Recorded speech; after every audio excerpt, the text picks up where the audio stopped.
The following announcement has been paid for by the Wrestling Epicenter. Hey guys. Hello, ladies. Remember me? Let me talk to you, dummies. It's now time It's Vader time. TikTok. It's showtime! for the longest running wrestling talk show in history. We are huge. It's gonna be cool. You're where it's at. You smell like me. Tune in each and every week. You better keep listening, or I'll come out of your computer And turn it on for you. or else I'm gonna kick your stinking teeth in. We've been known by a few names. The needs of the many far outweigh the needs of the few. The Interactive Interview, Interactive interview. Oh yeah. Interactive interview. The interactive interview. Interactive interview. The interactive interview. The Blaze, Blaze 1260 AM. The Blaze. The Blaze. Blaze. The Blaze rock. Interactive Wrestling Radio, Interactive Wrestling Radio. Interactive Wrestling Radio. Interactive radio. Interactive Radio. Testify. Interactive Wrestling Radio. and a lot of other names. Weekend Warriors of Wrestling. The Pile Driver. The Pile Driver. 3-count wrestling. The Hour Slam. But it's all one show, the Wrestling Epicenter. Wrestling Epicenter. The Wrestling Epicenter. The Epicenter. Wrestling Epicenter, dude. The Wrestling Epicenter. Don't get off. And your host from day one, By ignorance or arrogance. James Walsh. Wake up, sleepyheads. I could care less. It all starts Oh, tough guy. Thank you very much. Rush. Dumbed down. Get out of my face. You win! But I'm desperately out of time! So what you gonna do when Blaze Mania runs wild on you? now.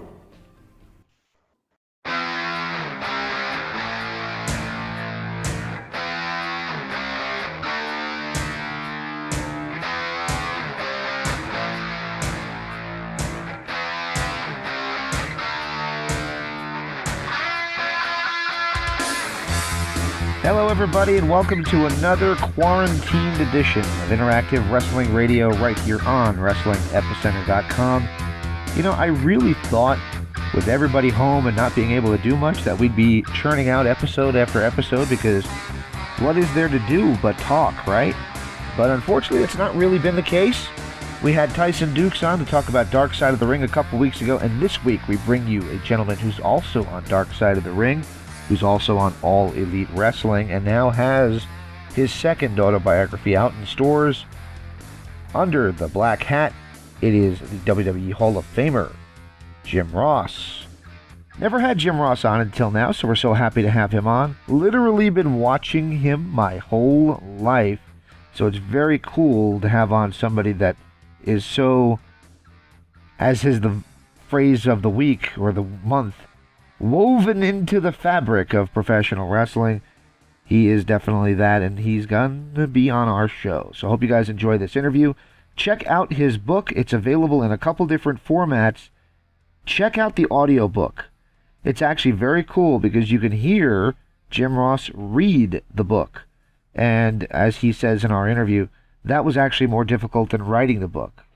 Because as he's reading it, he's going through it again, and he says, pretty dark comment. He says, as you find out, it's tough to read when you have tears in your eyes.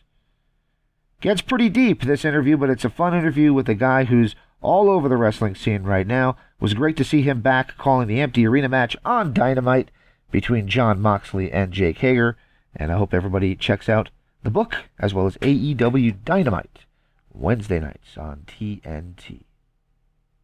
Boomer Sooner. Boomer Sooner.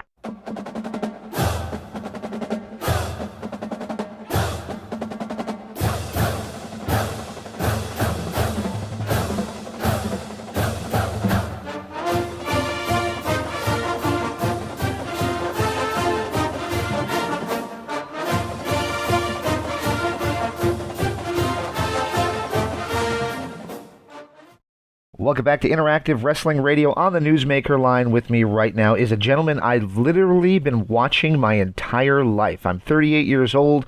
First saw him in Mid-South Wrestling, and now he is on AEW Wrestling, and he's promoting his new book, a fantastic read, Under the Black Hat. He is a Hall of Famer, Mr. Jim Ross. Are you with me, sir? Yes, sir. How you doing, James? I'm doing fantastic. Like I said, it's a true honor to have you on. Thank you, sir. My pleasure. Especially during these crazy times, and that's kind of going to be my first question. How has the situation that we're all in right now, we're with an uncertain situation outside, everybody kind of confined to their homes, how has that affected the promotion thus far and the reaction to Under the Black Hat? Well, the closing of the bookstores like Barnes & Noble and many others didn't do us any favors, obviously.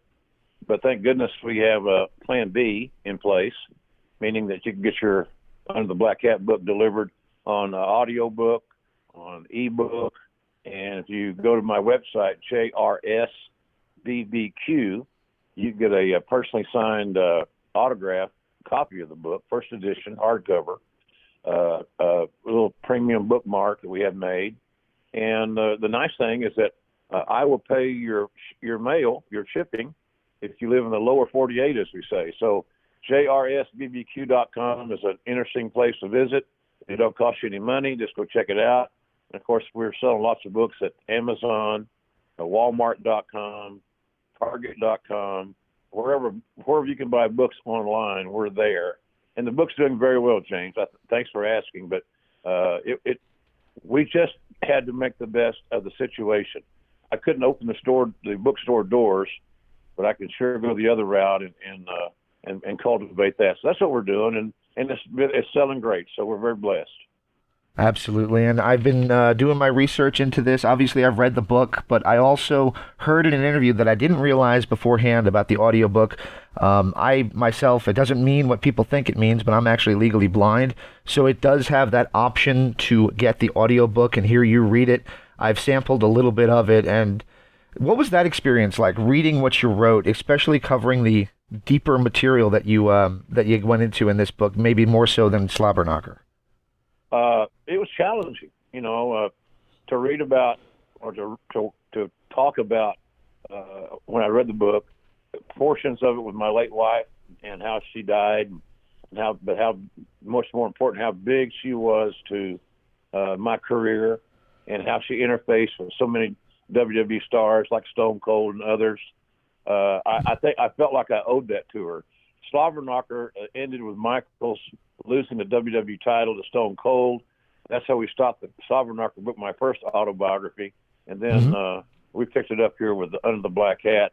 And it took us all the way through the Attitude Era, the Monday Night Wars, the original launch of the XFL, WWE going public, me getting replaced 2 or 3 times, another bout or two of Bell's palsy. And then, of course, the most significant thing, and of course, the most poignant thing in my life was losing my best friend, my wife, Jan. So it's a whole new book. It's got some pretty heavy content in it, but it was cathartic to write. It was the most daunting thing I've ever done to do the audio book, because everything was so deeply personal, and I had to relive all that stuff. So, and long story short, it took me about twice as long to read this version of the audiobook as it did to read Slobberknocker, simply because of all the emotional content. I found out very quickly, James, that when your eyes are filled with tears, it's very difficult to read. So that stopped me a few times, dead in my tracks. So it's a very emotional book. It's very, very honest. If you're a wrestling fan, if you're a fan of life, if you're a fan of relationships, it's not just about, well, this guy had the best headlock, or this guy had the best drop kick. We don't even go there. But I tell real stories of behind the scenes from my years in talent relations, my years at ringside, working with Jerry Lawler, Paul Heyman, and others. So it's a heavy duty read, and it's doing very well. So I'm happy to report that. Absolutely, and I love the read. I love the love story aspect of it. Just an incredible read in that aspect, and it. I like that even more than just the wrestling stories. So my recommendations to everybody listening to check the book out for that portion of it. The human human interest, the love story that is in the book is phenomenal. I appreciate that. Yeah, the only thing about this book is real. I don't try to sugarcoat things. I don't try to make myself look good. I don't try to, it's not a hatchet job on Vince or anybody else. It's a story. It's a story of my journey.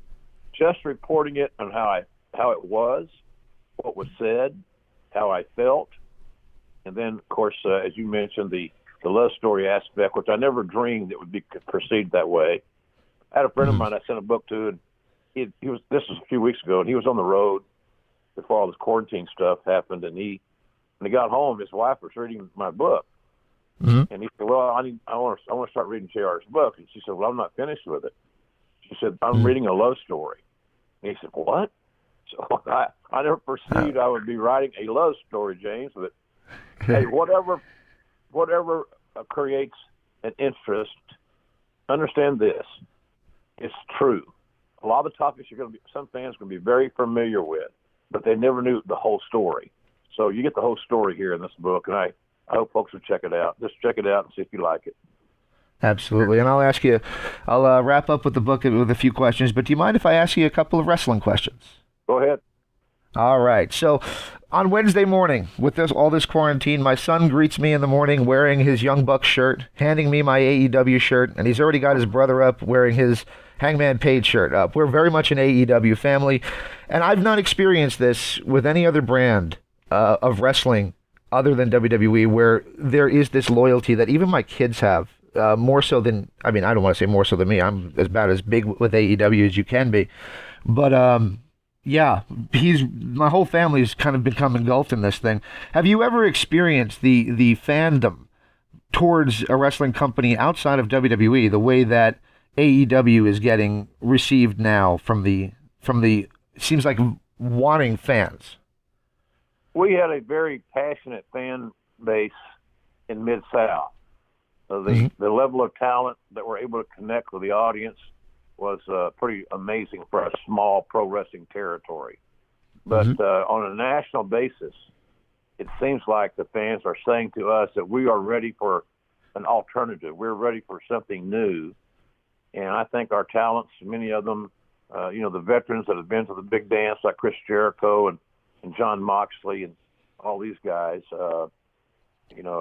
Cody and Dustin, and these guys are lifers, and they connect with the audience as organically and as naturally as any group I've ever been around. And I think the fans can see that, they feel that. So I'm very pleased with where we are. This virus kind of curtailed our momentum that we were building. But I'm proud of what we're doing, and it's a great company that's growing all the time. We have great leadership in Tony Khan, and we got some fantastic young 20-somethings that are athletic and they're living their dream. And there's nothing more rewarding for an old vet like me to see these young kids live their dream just exactly as I did when I was their age. I got in the wrestling business I was 22. So I'm loving it. I'm loving it. I'm not loving sitting at home now, but I'm loving the fact that our brand is growing and the fans do like it. You mentioned the slowdown in momentum, and I wasn't going to ask this, but there has been a little bit of a shift in the ratings because of the empty arena shows, and it is, that live crowd is such a big part of the AEW show. They almost are their own character that's on the show themselves. Is there concern with the numbers going down a little bit, or is it pretty much just this is what it is because of the situation we're in? There's no knee jerk. There's no overreaction. I'm not. You said the numbers are going down. True statement in some demographics, right. But this is far from a disaster. With our show sandwiched on Wednesday nights between all the WWE stuff on Monday, Wednesday, and Friday, our audience still is finding us. And the empty arena stuff affects everybody because it lessens the ambiance that we all grew up loving. And because sometimes the fans, as you said, are a bigger part of the show and the presentation as anybody. And they're, in our audience, very young, enthusiastic, defiant. They make a lot of noise. So all of us miss that. But the numbers thing, look, I learned this a long time ago. We got our ass beat 83 weeks in a row by WCW back in the day, and I was in the talent relations chair. I was also the voice of the brand. We didn't have time to worry about the ratings because in 7 days, or actually 6 days, when you got your ratings, you got to do it again. So there's not long to moan. There's not too long to celebrate. So the ratings are right now for me personally, non-issue whatsoever. It means nothing. It means something, obviously, but James, it doesn't mean everything. And it's a part of the dilemma affecting raw numbers is the fact of people's viewing habits and us being, quarantined, so to speak. There's a lot of options, and it's changing our lives in many ways. But no, we're doing just fine. We're very pleased with where we are, and we know where we're going. Absolutely. And you mentioned the ambiance, and I remember, when people hear your name, a lot of people think business is about to pick up, but my first thought is it's breaking down in Tulsa. So screaming over the live crowd. So I understand what you mean by that. One of my favorite things about when you call AEW action is your calling of Jungleboy. You don't call him Jungleboy, you call him Jungle Jack Perry, and I love that because it's a tip of the black hat to his father, Luke Perry. What is your reasoning for calling him Jungle Jack Perry instead of just Jungle Boy as everybody else does? Well, first of all, Jungle Boy Jack Perry and I have had many conversations about a lot of things. He's one of my favorite kids to talk to. I love his upside and his spirit. I've met his mother, and I've met his grandmother and his sister. I take a vested interest in getting to know these kids as best I can. The issue is real simple. You can't be Jungle Boy forever. You can't be Jungle Boy when you're 40. You can't be Jungle Boy when you're 35. But you can damn sure be Jungle Boy Jack Perry forever. And that's the big picture is all I was looking at. It's no disrespect. There were people on Twitter that went absolutely ballistic because they said, well, quote unquote, JR is trying to kill Jungle Boy. Are you serious? Where in the world would you get that logic? And maybe you should reevaluate your own thinking. I love the kid. So it's just big picture stuff, and all of it's accurate. I mean, he is Jungle Boy Jack Perry. So looking for the long haul, building for the long haul, because he's one of the building blocks is Jungle Boy Jack Perry that we're going to try to continue to build our brand with. He's among other 20-somethings. Absolutely. It's been a rough week in the world of professional wrestling. We woke up yesterday to some really sad news. A coworker of yours for many, many years, the late Howard Finkel, passed away. Any thoughts on the passing of Fink? Well, it broke my heart to see it. And the last time I saw Howard was at a WrestleMania that I was asked to come back to, and Howard was there, and we had a nice chat. Howard was a staple for me when I was in charge of talent relations. Howard was the first one that was connected to my department at work every single day. I never remember Howard missing one day's work, ever. And some days he probably should have because he'd come in the sniffles or feeling rough. But so many great memories. He's the best ring announcer to ever do it in boxing, and the great late Jimmy Lennon was considered in that group as well, one of the greats. But for my money, Howard Finkel was the best in-ring announcer that I ever heard, or certainly I ever worked with. Howard used to bring me every morning the New York Daily News and the New York Post. He'd buy the papers at 5 or 6 in the morning when he was on his way to work, and he bought me those newspapers every morning. And I could always tell what Howard had for breakfast because the remnants were left on the paper, and little spots of food here or whatever. But I loved him, and his heart was good, always good. I'll say this about Howard Finkel. I've never met anybody in the profession that loved pro wrestling more than Howard Finkel. He was just a sweetheart of a guy, and he has some recent health problems that finally caught up with him.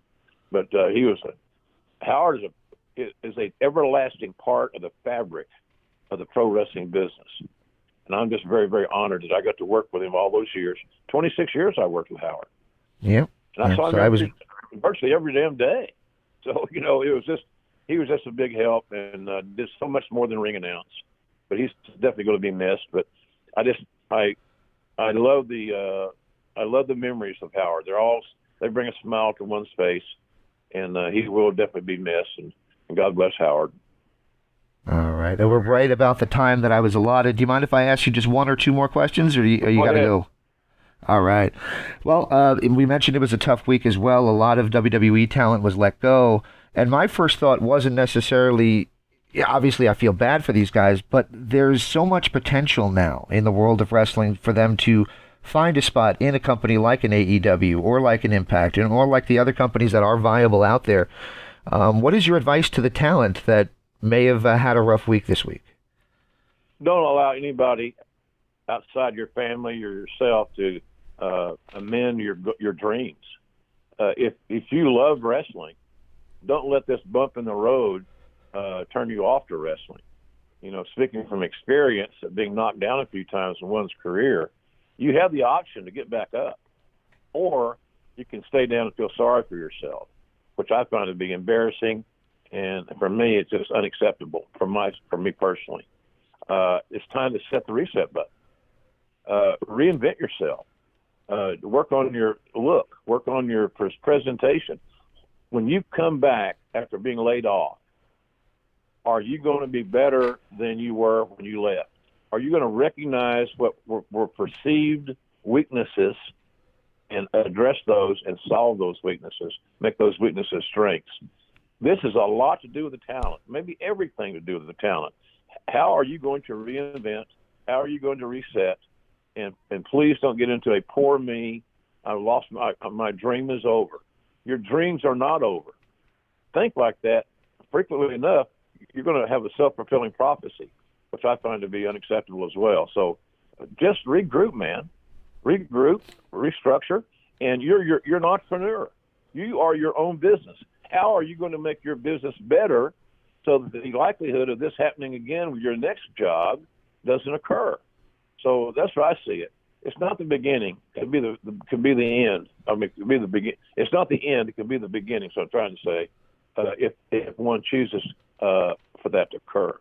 So stay positive, get better at who you are and what you are, and come back with a plan. If you know all these other companies are out there and you got an idea that you want to work for one of them, maybe you should give the decision maker there some creative ideas. Do something for yourself other than self-pity.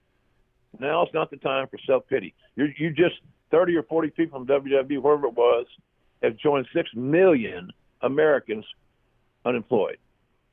So you're not in a group by yourself, and you've got unique skill sets.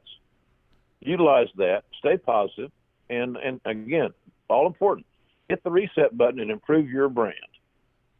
Absolutely. And speaking of brands, not to give a bad segue, but jrbarbecue.com is where you can find the book, as well as amazon.com. I recommend the audiobook. I'm going to be honest, it's not just because of my physical disability, but also because this just seems to be so real, hearing the story from the person's mouth.